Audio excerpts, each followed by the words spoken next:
Hello everyone, I'm from Netsol Water Solutions. Today through online platform I would like to share my views on the topic RO plant for the slaughterhouses. Do you know what is a slaughterhouse? It is a facility where animals are slaughtered to provide food for humans.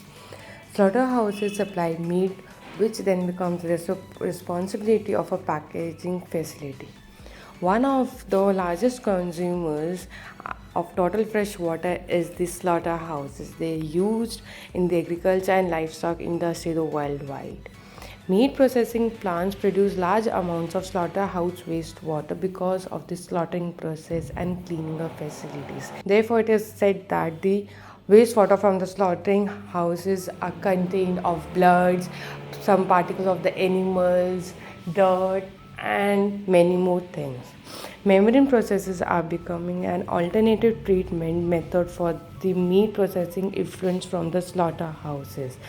The processes includes the RO plant which have been used for the slaughter water wastewater treatment just to remove the particulates, colloids, macromolecules, organic matter, pathogens, and with an overall efficiency of up to 90%. However, membrane processes are required to be coupled with the conventional processes for the nutrient removal in the slaughter wastewater.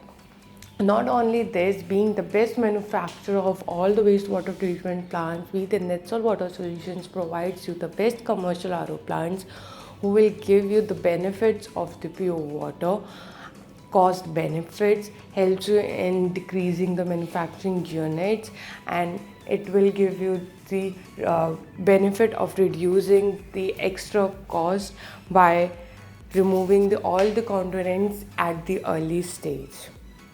If you have any doubt regarding the RO plans for the slaughterhouses, please feel free to contact Netsol Water Solutions.